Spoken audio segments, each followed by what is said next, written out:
Meltdown, part 2 of our investigation of the orgy of greed and recklessness that drove the world into financial collapse.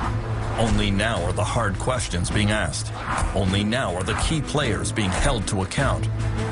In this hour, how the financial tsunami swept the world. The renegade executive who nearly destroyed the global financial system. Nobody knew just how big a casino AIG was running. And the Treasury Secretary who bailed out his old friends. The biggest welfare check in history had been paid to Wall Street. Behind closed doors, world leaders are at each other's throats. The reaction of the Europeans was very aggressive, very accusatory. Iceland is stabbed in the back by an old ally. Meltdown, the secret history of the global financial collapse.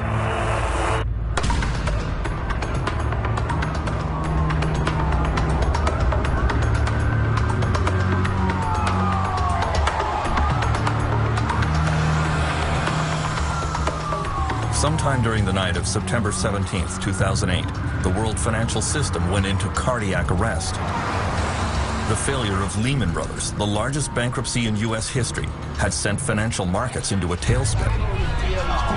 The New York Stock Exchange had its biggest one-day drop since the 9/11 attack. Markets from London and Paris to Shanghai fell in lockstep. Russia suspended all trading. In an epidemic of fear, the world's major banks stopped lending money and accepting collateral from each other.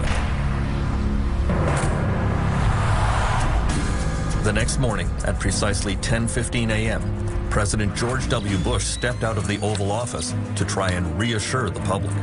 The American people are concerned about the situation in our financial markets. I've canceled my travel today to stay in Washington and consult with my economic advisors. Bush convened that emergency meeting in the White House Roosevelt Room. According to notes, U.S. Treasury Secretary Hank Paulson told the president that the United States was on the edge of a total financial meltdown. He said, "If we don't act boldly, we could be in a depression deeper than the Great Depression." Paulson had also warned, "This is the financial equivalent of war, and we're going to need wartime powers." There was a moment, I think, in this country where, at least for several days, the de facto President of the United States, actually, was not President Bush, but it was an unelected gentleman from Wall Street named Hank Paulson. Over the last 2 years, Hank Paulson has been summoned before numerous congressional investigations of the meltdown. Everyone realizes that the ruthless former CEO of Goldman Sachs played the leading role, and everyone wants to know why he did what he did. He was supposed to be the main free enterpriser in the Bush administration, but he ended up overseeing the greatest government intervention in the economy since the Great Depression. All investigations go back to his key decision in September 2008, the decision to allow Lehman Brothers to fail. In the White House on that Monday, Hank Paulson seemed almost flippant about the catastrophic bankruptcy. Good afternoon, everyone, and I hope you all had an enjoyable weekend. Yeah. He said that it was not the role of government to save private businesses. I never once considered that it was appropriate to put taxpayer money on the line in resolving Lehman Brothers. Not saving them is a little bit like saying, well, we're not going to put the fire out in your house because you caused the fire because you were smoking in bed. And the guy who lives next door will say, well, that's great for me when my house goes too because you're trying to teach this guy a lesson. The Lehman failure had repercussions around the world. Millions of people would lose their life savings. Pension plans were decimated. French Finance Minister Christine Lagarde would play a key role in the crisis. Although she was a close friend of Hank Paulson, she publicly called his Lehman decision horrendous. Vous savez, je l'ai dit pratiquement le lendemain matin de la décision. J'ai été à l'époque bien seul et parfois un peu critiqué. Je persiste à penser que c'était une mauvaise décision. Soudain, l'ensemble des établissements bancaires ont compris que personne n'était à l'abri et que toute banque pouvait tomber. À ce moment-là, l'ensemble des banques ont considéré que toutes leurs contreparties étaient en risque, peut-être, et elles ont bloqué tous les circuits de financement. Donc le crédit a cessé de fonctionner à ce moment-là. The immediate impact came in London, where the Lehman Brothers UK office had to instantly shut down operations. A lot of Lehman's trading was done through its subsidiary in London, and every Friday it would send all its cash back to New York. So on the Monday morning in London, there was no cash. The holding company had gone into Chapter 11 and there wasn't a penny to pay the staff.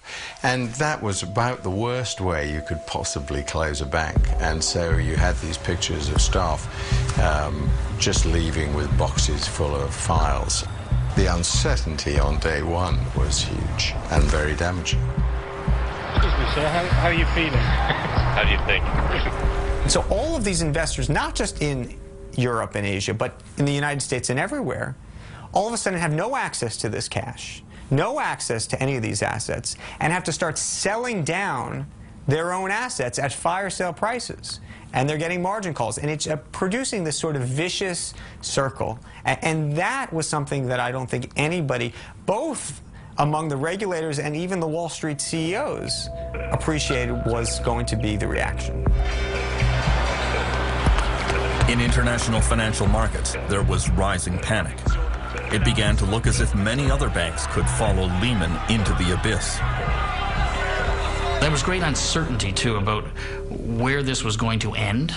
It was really gut-wrenching uncertainty, and that is hard to accept. I mean, you deal with it, but you kind of go, where is the bottom here? Many governments blamed the United States. The US authorities have not got a grip on this. They're losing control, and I think you saw that in the trade credit. Suddenly it was impossible to get trade credit, and literally from that week you see this dramatic downturn in world trade. And of course we were hit by that. We're a trading country, so the collateral damage was huge. All eyes turned to Hank Paulson to see what the US government would do next. He was not always clear about his intentions. I don't know if you've read it yet, but we had said that we welcome. He's not very articulate. He has a hard time explaining what he's doing. He seems to be very impulsive. He's constantly on the phone barking orders. He's impatient. He drives his people very hard. He understands very quickly how severe the financial problems are, but I think he muddles the message in ways that may make it worse because it's very confusing. He says one thing and does another, and then he changes his mind again. Paulson's ability to reverse directions came to the fore in the next crisis he confronted: the near collapse of the world's biggest insurance company, AIG. It emerged that the dealings of one obscure executive at AIG threatened the entire world financial system. His name was Joseph Cassano. Cassano lived in the most exclusive neighborhood in London, England. Every morning at 7 a.m., the 53-year-old American executive would hop on his bicycle for the short trip to the office. He may have dressed like a bike messenger, but in fact he was the head of the financial products division of AIG. He had moved to London because the kind of trading he did was banned in the United States. Cassano would insure companies against the failure of their business partners. It was a very risky thing to do. But in conference calls with investors, he claimed that it was a no-lose proposition. It's hard for us, without being flippant, to even see a scenario that would see us losing $1 in any of those transactions. Joseph Cassano's bet was that a lot of banks and mortgage companies around the world could never fail all at once. Of course, the downside was that if for any reason those products started to misperform, if the housing market crashed in a way that people hadn't seen in living memory, then of course AIG would face a very big bill. But Cassano, like many traders, didn't worry too much about that. And the terrible truth was that inside AIG, very few people other than Cassano himself and his particular unit had any idea what AIG Financial Products was up to.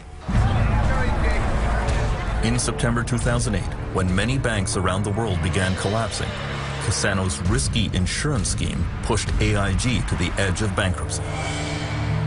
Hank Paulson was quick to deny that he had any intention of stepping in to save AIG. The truth was that the company's desperate financial situation came as a complete shock to the Treasury Secretary and all regulatory agencies in the United States. Total surprise, which is a complete indictment of the financial regulatory system. How can you be surprised by something that is so big and so dangerous that if it gets in trouble, you have to spend hundreds of billions of taxpayers' money to put it out of its misery? Nobody knew just how big a casino AIG was running. Reality was that AIG was such a monstrous creature with tentacles in so many parts of the financial system that if you had let AIG go down, you really would have been risking dragging the wider Western financial system with it. In the end, Paulson bowed to the inevitable and saved AIG with $85 billion of taxpayer money. Well, I think there was this sense of shock that AIG was being saved. I think also a sense of relief. I do think that at that point, people didn't realize how bad things really were, but thought that, boy, if AIG went, we would be in a lot more trouble. Can I ask you a question, please? Joseph Cassano was fired by AIG, but he walked away with $315 million. Sorry, we have no comment. Thank you.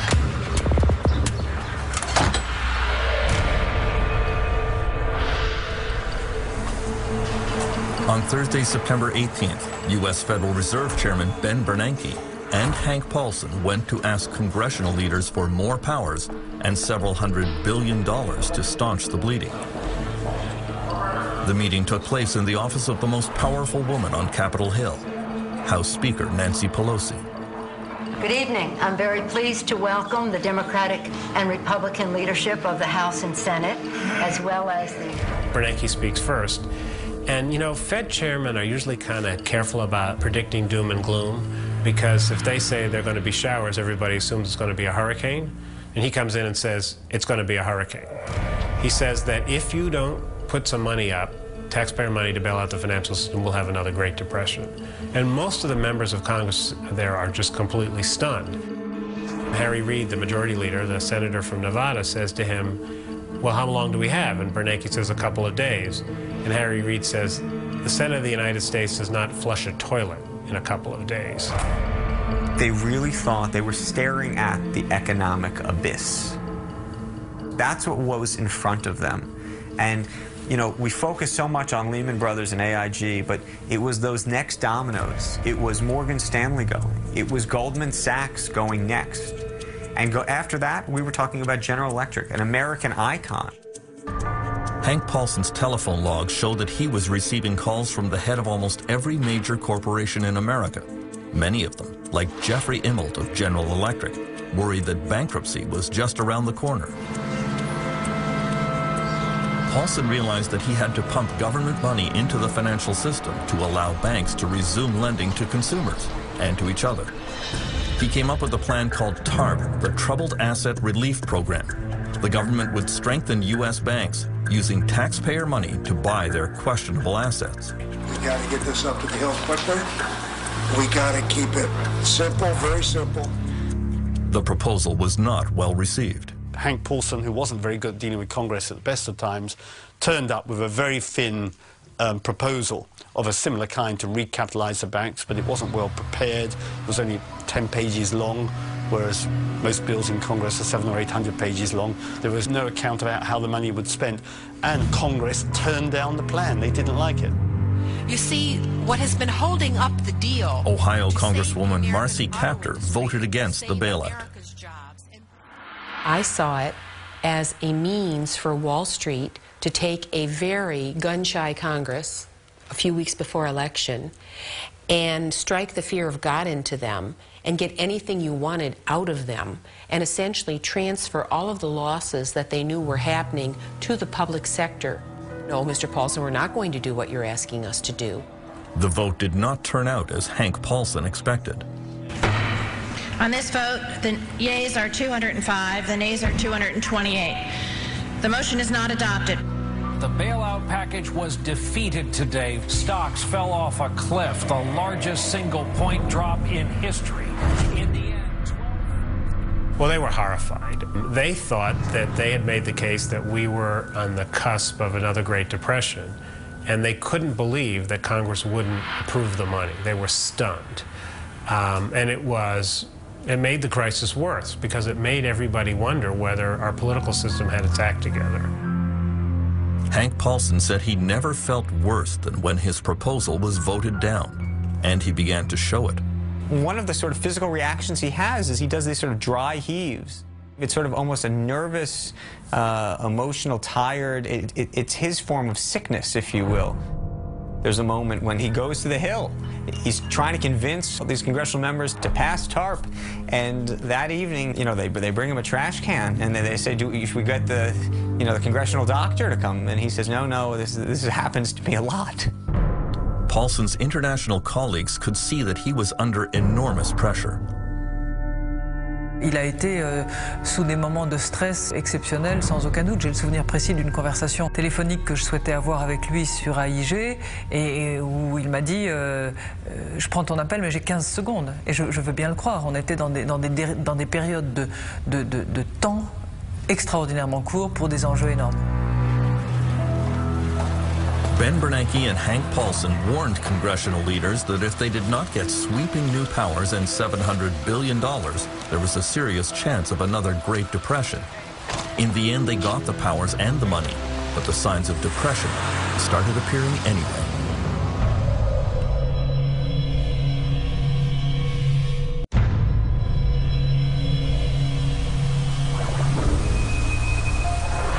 In the last few months of 2008, signs of economic depression appeared in many parts of the United States. There were over 1 million home foreclosures, the greatest share in California. 2 years later, the foreclosure rate is still increasing. What he doesn't get right now, he can get from... Deputy Mark Haybaker of the Sacramento Sheriff's Department used to enforce only 1 or 2 foreclosures a month. Now he has 20 to 30 a week. The owner here had poor health and no insurance, and so lost everything. Good luck to you folks. All right, take care. Don't move to California, that's all I got to say. Construction worker John Kesnick is helping the family move out on the foreclosure deadline, piling their belongings onto the sidewalk. He too has been out of work for months. Hey, just no one's buying any houses. What's happening to the California dream? Yeah, okay. It used to be good here. Ain't no more. It was good, guys. Sheriff Haybaker has one of the toughest jobs in the state. He often has to forcibly remove people, and sometimes even has to draw his weapon. He is haunted by the case of one older man who was not going to listen to reason. Hello? Sheriff? He continually called the bank and made threats to them. The bank made me aware of this. I showed up with another officer. We approached the house and made entry into the house. And when we did, he shot himself, committed suicide. The living room was dark. He was sitting in the living room on a couch. Didn't leave a note for us, didn't leave any explanation at all. And he did pass away the day after that. His family had probably lived there his whole life, and the bank took his house, and he probably felt that he had nowhere else to go. After being foreclosed, many former homeowners have no place to go and fall into despair. Some have to sleep in their cars.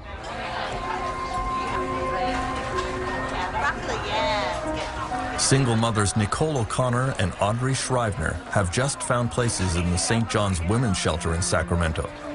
Both had been living in their cars for weeks with their children. Audrey has also been battling cancer. I've been working since I was 15, so I have a lot of history, but physically I'm just not up to it, right now. And so for the months before I came here, me and the 2 kids were living out of my van. Yeah, and that's scary. Not many places you could park a car overnight. Being a woman by yourself. You've got security running around going, you're not supposed to park here. It's like, well, where are you supposed to go? And you're single woman, pregnant, 7 months pregnant, and you're like, where do I go?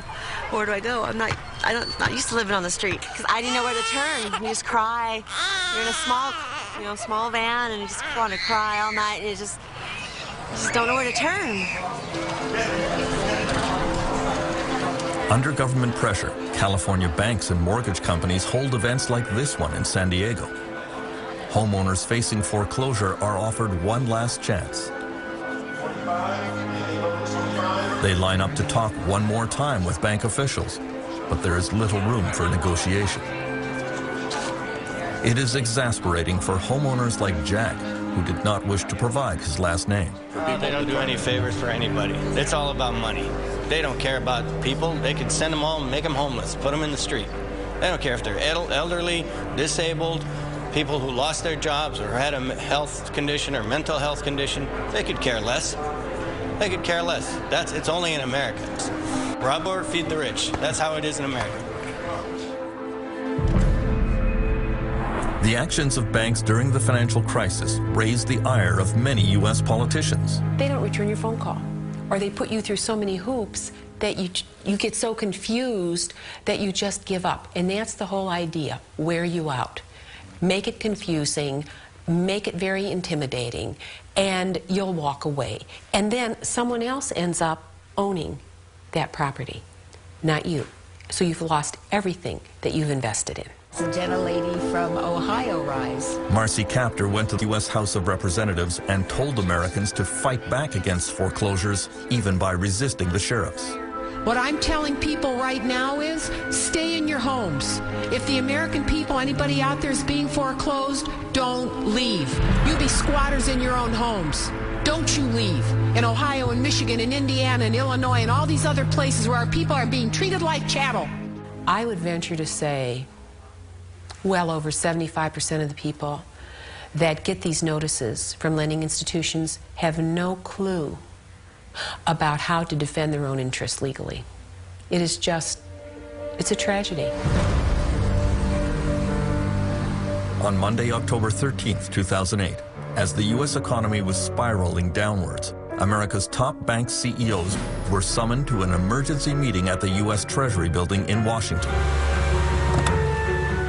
News cameras caught fleeting images of the arrival of Jamie Dimon of J.P. Morgan and Lloyd Blankfein of Goldman Sachs, John Thain of Merrill Lynch,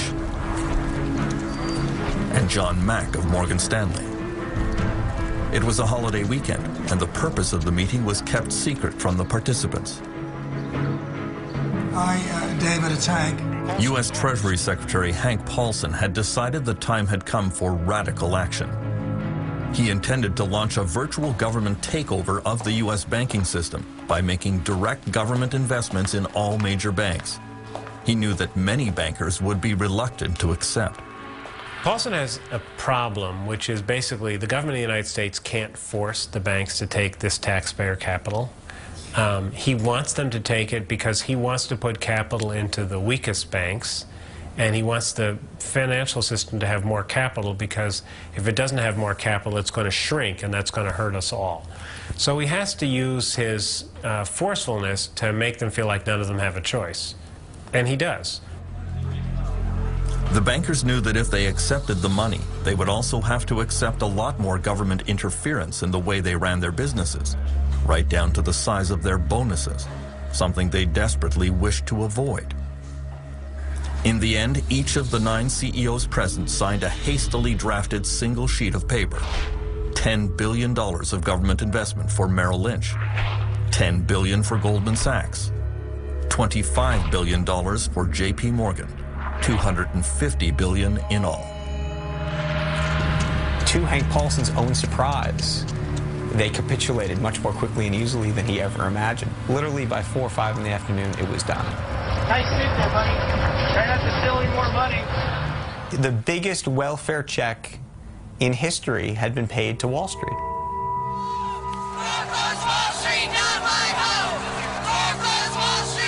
Hank Paulson may have had sound financial reasons for doing what he did, but he had no idea what the public reaction would be. Protesters filled the streets denouncing bailouts for billionaire bankers.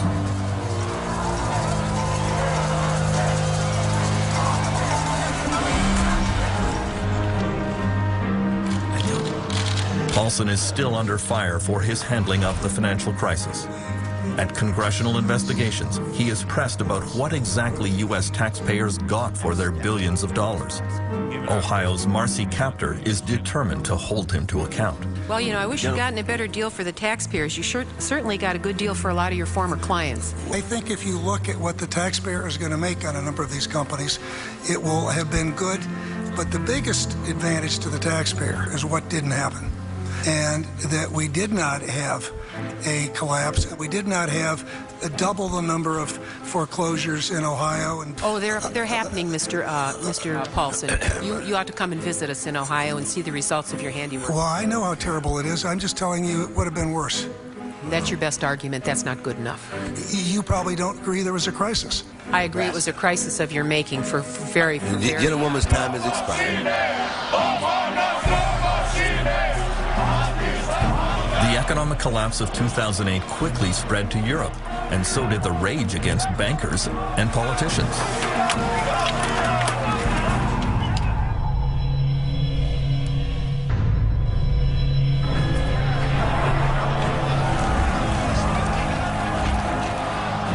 The 2 years since the financial meltdown have been marked by constant violent protests overseas.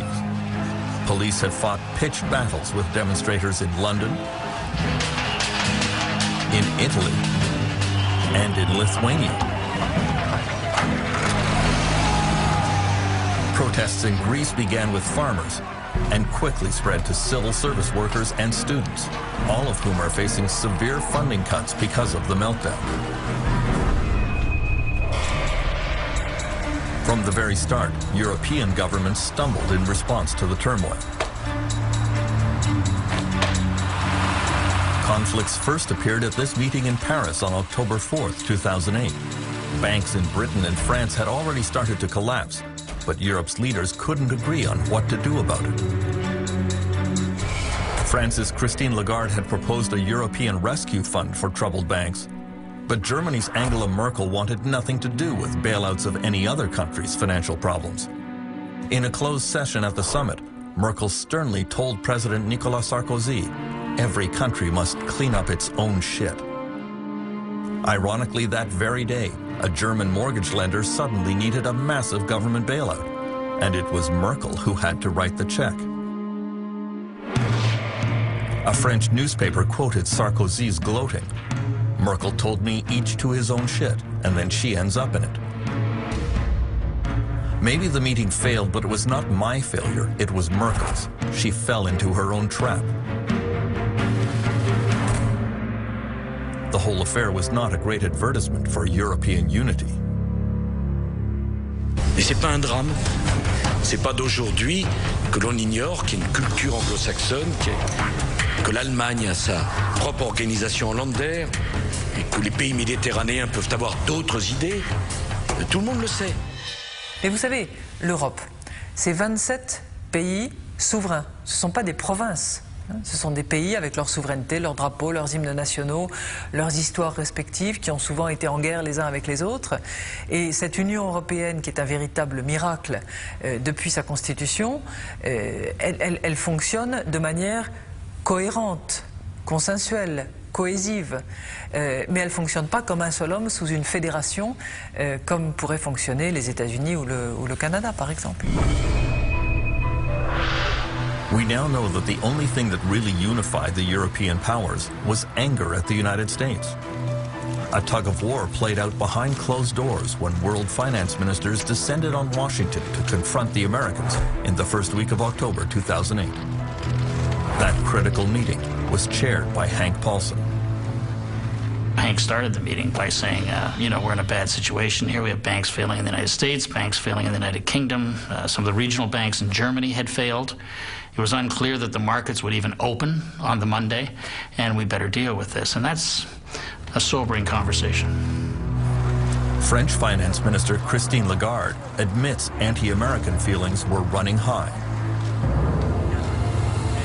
Ce qui est certain, c'est que les dérèglements financiers, à partir d'un marché, le marché américain, et qui a son origine dans une bulle immobilière considérable, a déréglé l'ensemble des circuits financiers et a précipité l'ensemble de nos économies dans le monde en situation très difficile.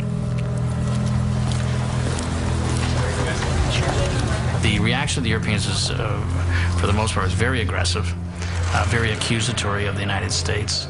You caused this because you let Lehman Brothers fail. I didn't think it was particularly useful. I mean, and I pointed out to some of my colleagues that a lot of the European banks were leveraged at 30 to 1 and 40 to 1, so they couldn't really be too critical of investment banks on Wall Street that were leveraged the same way. The G7 finance ministers met President Bush the next day at the White House. He acknowledged that the United States bore the chief responsibility for causing the crisis and promised that the U.S. would change its ways to help clean up the mess. The finance ministers left the White House with a new plan that was agreed to by all G20 finance ministers, the World Bank, and the International Monetary Fund. So by Saturday night, everybody in the financial world that had anything to say in government or in the central banks had endorsed the plan. I think actually that's quite positive news in terms of world government. Former Canadian Prime Minister Paul Martin says world leaders were struggling with how the game of international finance had changed. The best example, I think, in many ways is, is this person buys a house in California, pays twice as much as he can afford and twice as much as the house is worth on the basis that the value of the house is going up. He gets a subprime mortgage, and it defaults. And what happens as a result of his default? Asian markets crater, and municipalities in northern Norway are declaring bankruptcy. That is an interconnectedness which I don't think anybody fully understood. Far from the corridors of power, some countries were immediately devastated by the global financial collapse. Iceland was headed for bankruptcy and ruin.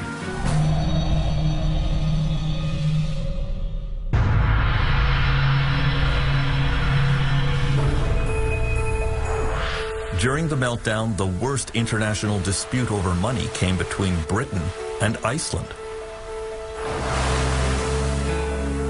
Iceland flew higher and crashed harder than almost all other countries. In the boom years, Iceland had privatized its banks.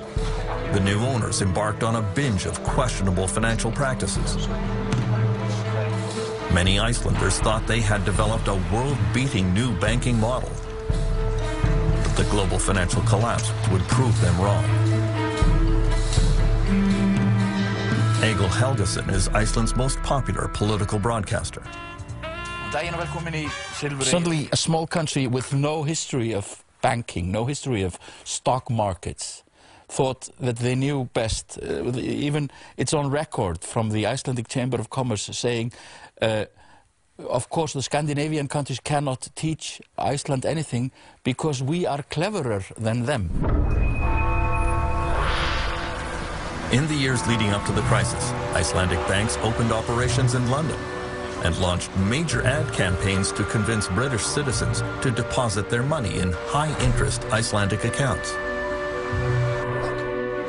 Credit cards, club cards, discount cards, frequent flyer cards, ridiculous. The actor John Cleese became a pitchman for the Kaupthing Bank. So all you Icelanders have got this figured out. Miss iSave, right. iSave was an internet deposit scheme run by Landesbank. Because iSave's an online savings bank, completely dummy-proof. Not quite. In October 2008, Iceland's banks quickly collapsed and had to be taken over by the government. Prime Minister Geir Haarde went on national television to announce that the country was facing bankruptcy and ruin. Svo hætta raunveruleg, góðir landsmenn, að íslenska þjóðarbúið myndi ef allt færi á versta veg, sogast með bönkunum inn í brimrótið og afleiðingin yrði þjóðar gjaldþrot. Guð blessi Ísland. The UK government immediately demanded that Iceland guarantee British deposits in Icelandic bank accounts. Already facing bankruptcy, Iceland refused. British Prime Minister Gordon Brown was furious. What happened in Iceland is completely unacceptable. I've been in touch with the Icelandic Prime Minister. I've said that this is effectively illegal action that they've taken. We are freezing the assets of Icelandic companies in the United Kingdom. Britain invoked its draconian anti-terrorism legislation and placed Iceland and Landesbank on its official list of proscribed organizations. Icelanders couldn't believe it. You have the Al-Qaeda, you have the Taliban, you have North Korea, and you have the Landsbanki of Iceland, the Financial Ministry of Iceland, and the Central Bank of Iceland. So when you're on this list, you have no chance. So whatever credibility there's left, it's gone. Icelanders were very upset that Gordon Brown had categorized them as terrorists. Well, we basically think he's a bastard. We considered Britain a friendly country. The problem we got was that we understood the then Icelandic government to be saying to us that the creditors outside Iceland weren't going to get anything, and we just couldn't sit back and allow that to happen. I think the application of legislation that was intended to deal with terrorists against a friendly country, an old ally, NATO ally, was absurd. This would never have been done had they been dealing with a more powerful country than Iceland. I think there was nothing about bullying Iceland. I mean, Iceland had allowed these banks to develop and to ruin themselves and ruin the country. Things are clearly tough for our US and our global viewers, but look on the bright side, you could be in Iceland. Et en Islande, une nouvelle banque a été placée sous tutelle de l'État aujourd'hui. C'est la troisième. Iceland, the financial system there teetered on the brink of collapse today.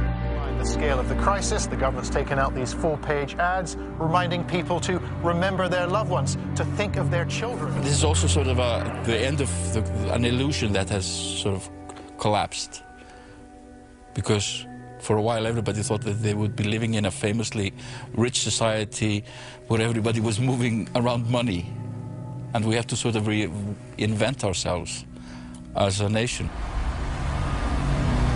The financial meltdown triggered an epidemic of unemployment around the world. Perhaps the most astonishing collapse was in China.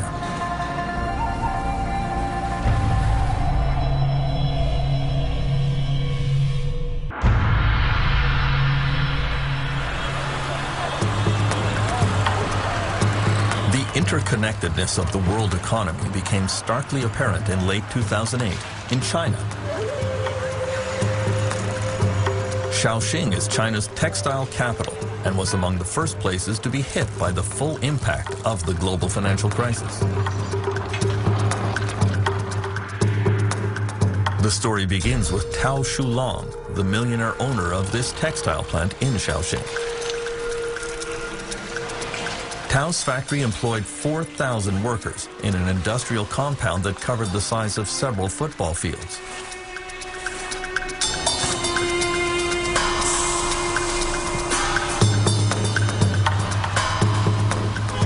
Tao drove around town every day showing off his latest Mercedes, and he was widely seen here as an advertisement for the new China.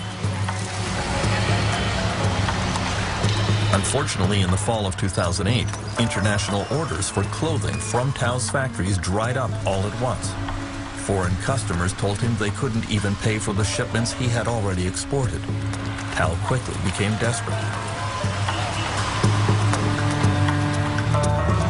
He had no cash reserves to pay his workers, and there was no way under Chinese law that he could file for bankruptcy protection from his creditors. And so late one night in October, Tao sold his Mercedes, burned the financial records of his companies, and disappeared into the night.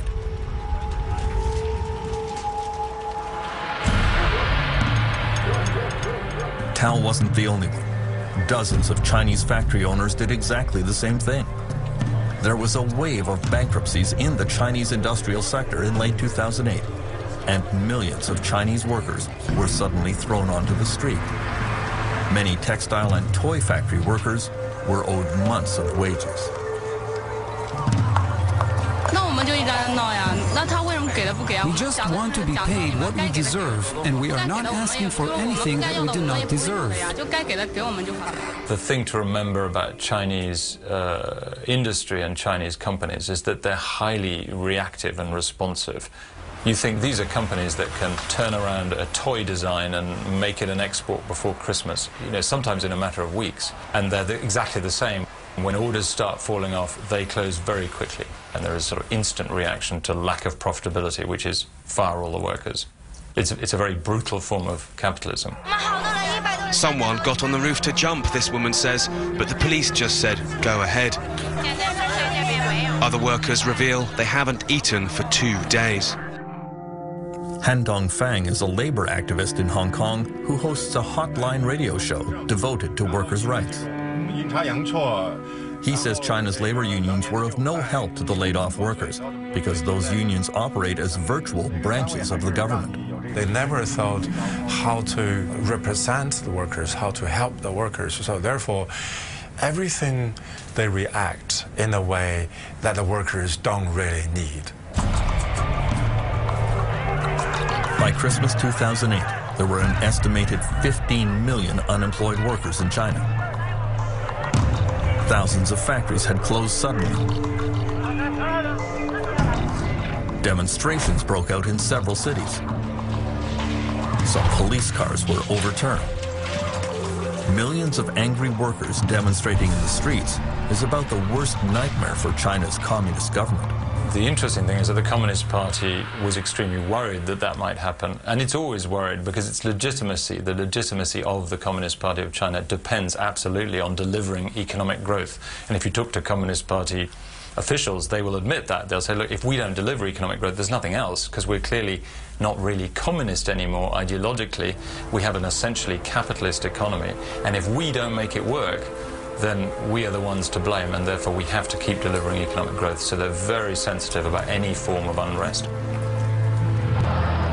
The 2008 demonstrations echoed the notorious Tiananmen uprisings of 1989, when Chinese citizens lost their fear of dictatorship and stood up to the communist government. Han Dongfang was a leader of the Tiananmen protests, but speaking from experience, he urged workers not to participate in the violent demonstrations of 2008. One of the lessons I learned from 1989, the huge, massive street action, looks powerful, yes, but after the crackdown, everybody disappeared. We're human beings and we have fear in front of machine guns. Even 1 million people in the street continue for 3 days. That power is not really reliable. The Chinese Communist government quickly suppressed the demonstrations there.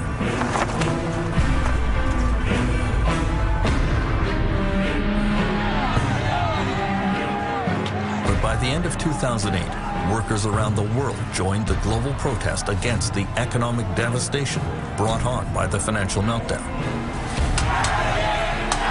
In Iceland, demonstrators pushed for the overthrow of the government.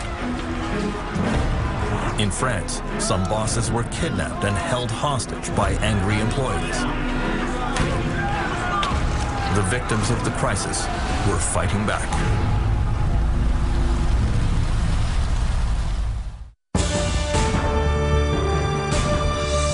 Next time on Meltdown. Out of work and out of patience, the newly unemployed aim their fury at the boss. While CEOs make do on less enormous salaries, tent cities and soup kitchens are still growing. It's getting worse, and it could get a lot worse. Those who can least afford it are paying the price. Meltdown, next time on Doc Zone.